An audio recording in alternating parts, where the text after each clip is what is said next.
Welcome back to the Lazy Money Machine podcast, where Graham Brown and myself, Erik ten Have, are dissecting audio that we steal off the internet. At least that's what we're doing today. Steal.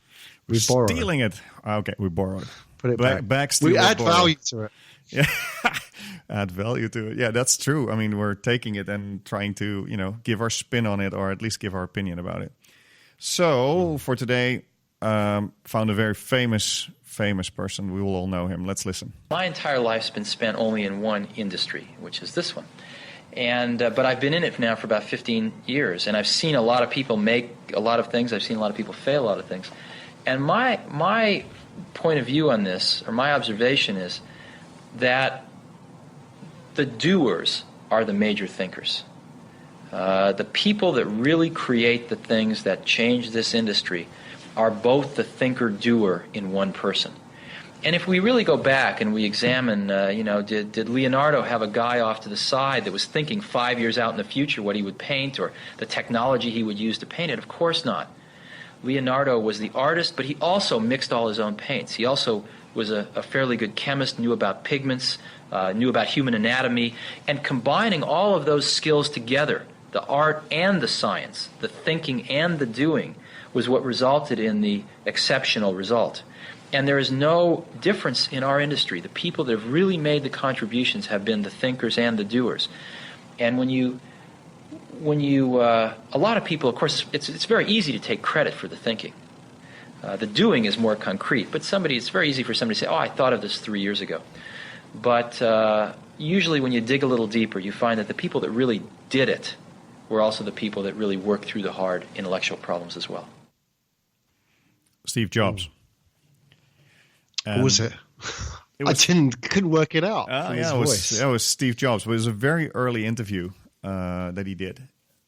Right. And what I liked about this is something that is really close to my heart as well, which is that I think if you're only the intelligent brain behind either a business or behind, a social interaction, for instance, right? If you're only thinking about things, really very little comes from that.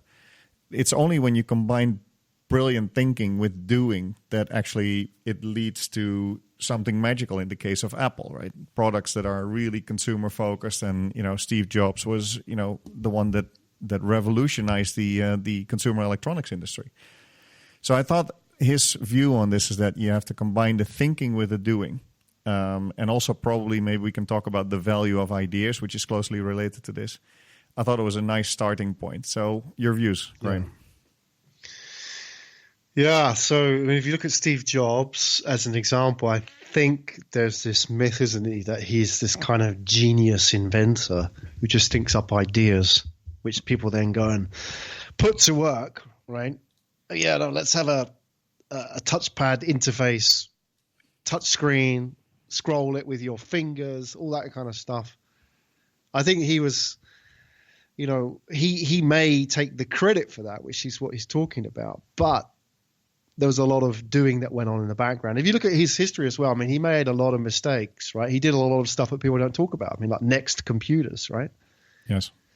That was a big failure, but I mean that kind of led to the later iterations of Apple. When he came back to Apple.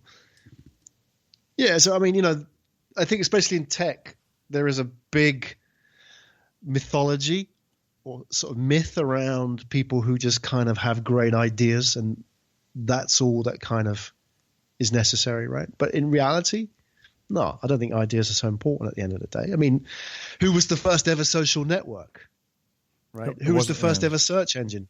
It wasn't Facebook. And it wasn't Google, right? It wasn't Google, yeah. I mean, do you remember before Google we had what?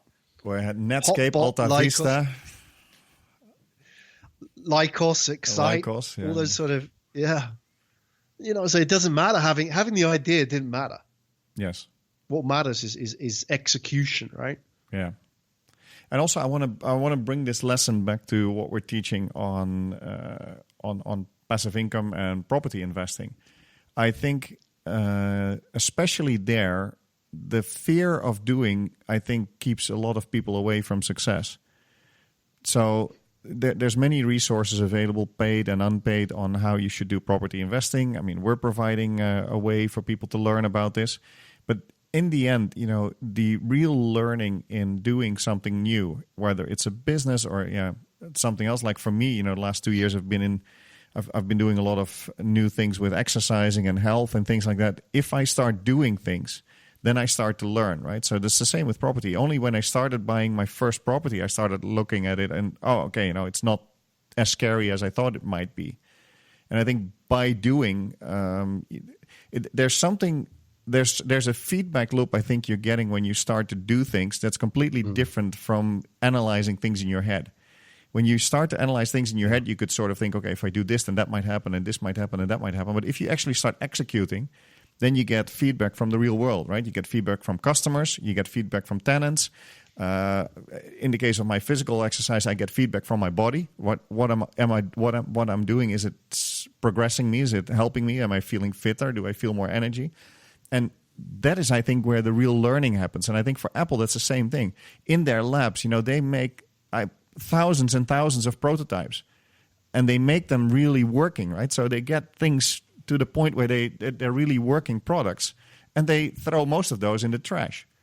So I think that's a real valuable lesson, I think, in combining the thinking with the doing. Have you got experience with this? Yeah, I mean, every day. I'll talk about property in a minute, but before that, I mean, everybody can relate to learning a language at some point, right? We've all tried. Some of us have been successful.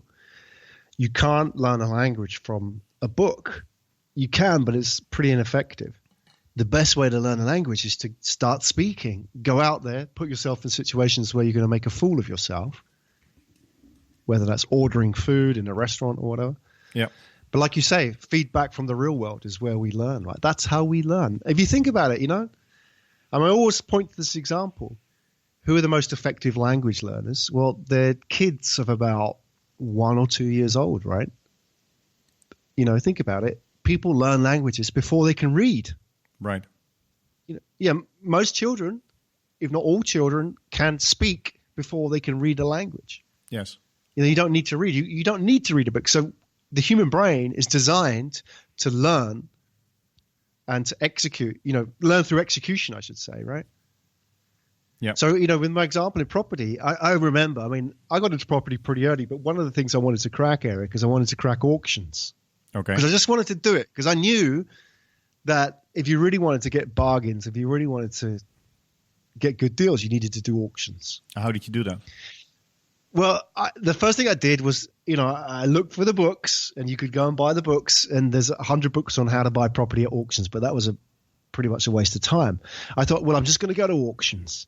And I just went to auctions without any intention to buy. I went, I saw, I learned, I met people, I talked to people, I absorbed, and then I decided I'm going to buy at an auction. And I found about a $50,000 house. So you can imagine in the UK what kind of house that is, right? Mm. Not much of a house. It didn't have any, when you buy from an auction, I don't know how familiar you are with the process. It's very different from buying from effectively retail high street property sales, agents, right? You go to a place, you don't have an agent, you have a very sketchy detail on the property. Most of the properties can't sell through the high street, so you have to go through auction to sell them. I went to a place which is run down, had no central heating. I don't know, what kind of place this had been before, but it wasn't in good nick. It was on at 50. I got it for 50.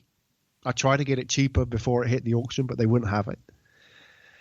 I said to myself, and you've mentioned this before, and I think this is really important for execution and learning. I said to myself, I'm going to buy this thing, even if I just break even. Right. Because for me, it was a learning process, right? And I came out, probably after all the effort, I probably came out even after a couple of years, right? But for me, it was a great learning process. I bought the thing, I renovated it, eventually sold it back on. Didn't make much money on it after tax and all that. But for me, what a learning experience. Yeah. I could have just been sat there reading a book about auctions. That's not the same.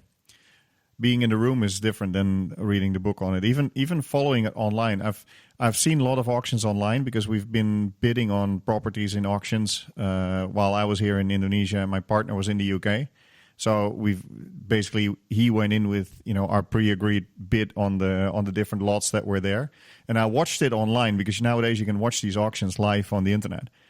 And then at one time we sold property in auction, and I was in the room. And I thought, this is a completely different experience because for me, it was like quite a relaxed, calm experience. While I had expected all this hectic bidding and screaming and whatever. It's not like that at all. There's just a bunch of people in the room and they raise their hands or they don't raise their hands. And they're buying properties. And there's hundreds of millions of pounds worth of properties being sold in an afternoon. It's unbelievable.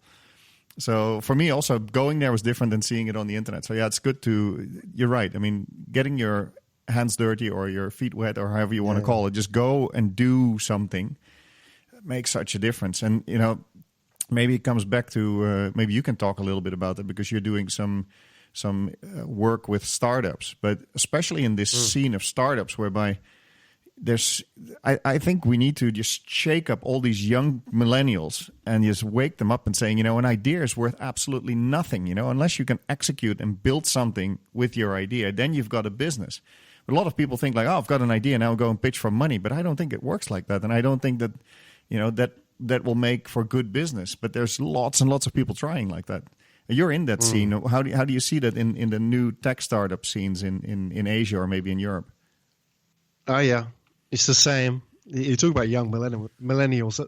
Maybe that's a little bit unfair to single them out. But, yeah, I think that well, I'll take the heat for that nasty comment then.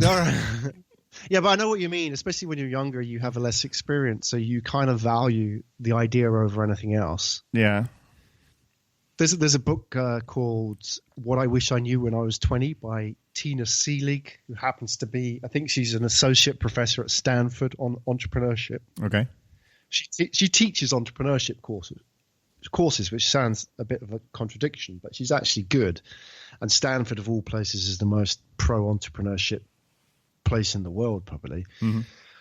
And what she has this exercise, which is basically, she says to her students, what's the worst possible business idea that you can come up with? And they brainstorm these business ideas. And I think one of the worst ones they ever came up with was cockroach sushi. Right. So somebody came up with it, and she said, okay, like, you've come up with the worst possible business idea, which is just fun. It's a bit of fun. But then she turns it on its head and she says to these students, right, okay, I've given you a business idea which on the face value is just the worst thing in the world. And you think that's a failure. Out the gate, that business ain't going to work. You can't sell cockroach sushi. Mm-hmm. But what if I said to you, right, I want you to make a business out of this and make it successful? Now flip it on its head. Now, what they then say is, well, okay, what if I had to sell cockroach sushi? What if I had the worst idea in the world and I had to make it work? Well, I could, you could have like an experience restaurant, which could be like an adventure for people. That would work, right? People go to Thailand and they eat, scorpions on a stick. Yes. Yeah, anything on a stick, like basically. Anything fried on a stick. Anything that moves is fried on a stick. In China, too. Right. Exactly. So you can have any kind of insect on it. But people do it not for the eating pleasure, but for the experience and the bragging rights. Share that on Instagram, cockroach sushi. So her point is this, is like you mentioned startups, but I think it's applying to everything, is that there are no bad ideas, so get over it. Yeah. And it's all in the execution, right? If you pick up the baton, is that what it's called? What you give in an estafette? Yeah, so if you pick up, basically, if you pick up the baton or pick up the idea and you run with it and you build it and you put your energy in execution, I think you have a fair chance of succeeding. But if you dwell on, let me find the best idea in the world, it's never going to happen. You just need to start executing to refine the idea and to improve what you're trying to do, right? I mean, it goes for the both of us as well. I mean, when we decided to go and do a book together, we didn't think that we were doing a weekly or almost daily now podcast talking about interesting topics. It's just by starting to execute that we find our groove and we find our flow and we find a way to make a difference, I think. And that's the same with a business of any sorts. Once you start doing, then you get the feedback from listeners, from market, from clients, from family, from friends, then you hear what people think about it. You can adjust it. Yeah. Yeah, you make the right point. I think the key point of this conversation is that last bit, isn't it? Is don't get hung up trying to get the right idea, because that is where people get stuck, isn't it? Just start with anything. Start anything. Just get started and make the idea better as you go along. Absolutely. We'll continue our conversation in the next episode of the Lazy Money Machine podcast. See you soon.